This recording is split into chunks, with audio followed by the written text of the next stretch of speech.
And no one's going to remember that it wasn't always beautiful, you know. No one's going to remember how hurtful a certain kind of internecine racism is. The things I talked to you about earlier, about being at Howard and how people were privileged because of these physical characteristics. That's right.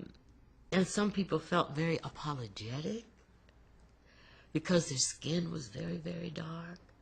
See, we used to call each other names, obviously, when we were kids, but I didn't think it was, like, serious, that you could actually take it in. So when I wrote The Bluest Eye, it was about that. Before we all decide that we are all beautiful and have always been beautiful, let me speak for just a moment here for some of us who didn't get that right away. You know? So I was deeply concerned about the feelings of being ugly. Welcome to the Toni Morrison Project by William Meeks. I will be discussing Toni Morrison and her achievements. While doing this, we will explore the question, what makes this writer distinctive and idealistic enough to be worthy of the Nobel Prize? Early life. Toni Morrison was born Chloe Anthony Wolford in Lorient, Ohio on February 18, 1931. Morrison's childhood was filled with African American folklore, music, rituals, and myths. Her family was, as Morrison says, intimate with the supernatural. Storytelling was an important part of her life in the Wolford family, and both the children and the adults would share stories with one another. She has said that she uses her childhood memories to help her start writing. Her real-life world, therefore, is often included in her novels. Education. In 1949, Morrison went to Howard University in Washington, D.C. to study English. She changed her name to Toni because people at Howard had trouble pronouncing the name Chloe. Morrison received her Bachelor of Arts degree in English from Howard in 1953. Works. Morrison began writing her first novel, The Bluest Eye, while she was in a writer's group at Howard University. Sula, Morrison's second novel, was nominated for a National Book Award. Her third book, Song of Solomon, won a National Book Critics Circle Award in 1977 and an American Academy of Arts and Letters Award. Masterpiece and awards. Beloved, a story about life after slavery, is considered Morrison's masterpiece. In 1993, when she won the Nobel Prize for Literature for the body of her work, the Nobel Committee cited Beloved as Morrison's outstanding work. In 1996, she received a medal for distinguished contribution to American letters from the National Book Foundation. In 2001, Toni Morrison was given a National Arts and Humanities Award by President Bill Clinton in Washington, D.C. The president gave a speech during the award ceremony and said that Morrison had entered America's heart. Now this explanation of a prominent work. The Bluest Eye. Claudia and Frida live in Ohio with their parents. Piccola's mother, Pauline, only feels happy and alive when she is working for a rich white family.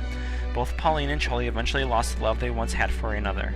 While Piccola is doing the dishes, her intoxicated father rapes her. His motives are unclear and confusing, seemingly a combination of both love and hate. Choli flees after the second time he rapes Piccola, leaving her pregnant. The entire town of Lorraine turns against her, except Claudia and Frida. In the end, Piccola's child is born prematurely and dies. Claudia and Frida give up the money they have been saving and plant flower seeds in hopes that if the flower blooms, Piccola's baby will live. Their marigolds never bloom.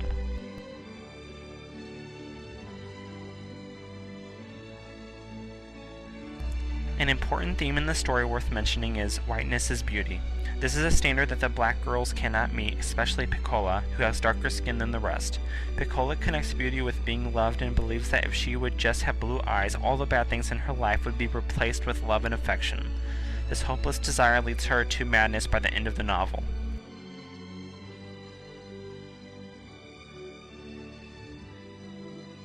But there are other thoughts of her work besides mine. This one is as follows.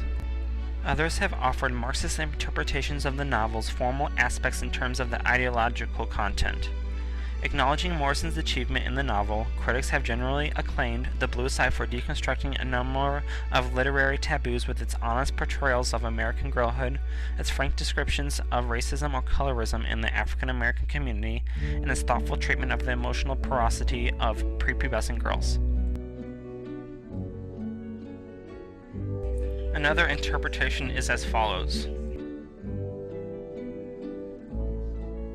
Regarded by modern literary critics as perhaps one of the first contemporary female Bildungsroman or coming-of-age narratives, The Blue Side initially received modest reviews upon its publication in 1970. Many critics have approached the novel in the context of the rise of African American writers, assigning significance to their revision of American history with their own cultural materials and folk traditions. Others have considered the ways The Bluest Eye alludes to earlier black writings in order to express the traditionally silenced female point of view and uses conventional grotesque imagery as a vehicle for social protest. In addition, some have examined the influence of environment on the novel's characters, identifying stylistic affinities with literary naturalism. Now, in conclusion, after everything she has done and accomplished, I feel confident in saying that Toni Morrison is more than worthy for the Nobel Prize. People in the world, which are children, female black children, who have never held center stage in anything.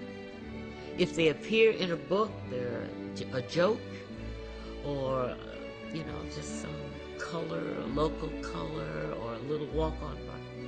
The least important.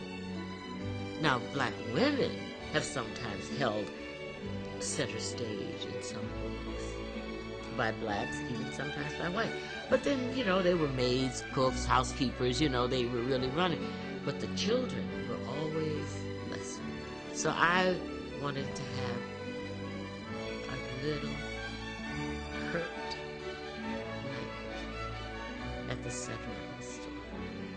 And it was difficult because focusing on her only was just too depressing, Yes. because you lose some of the thrill of being young. There is some thrill to it, Yes. So I surrounded her with people who were more like myself and my sister. So people will understand That's right. what it means That's right. to be treated in That's that right. way. That's right. That's very, very good. Very powerful. That was a big motive in writing. Absolutely.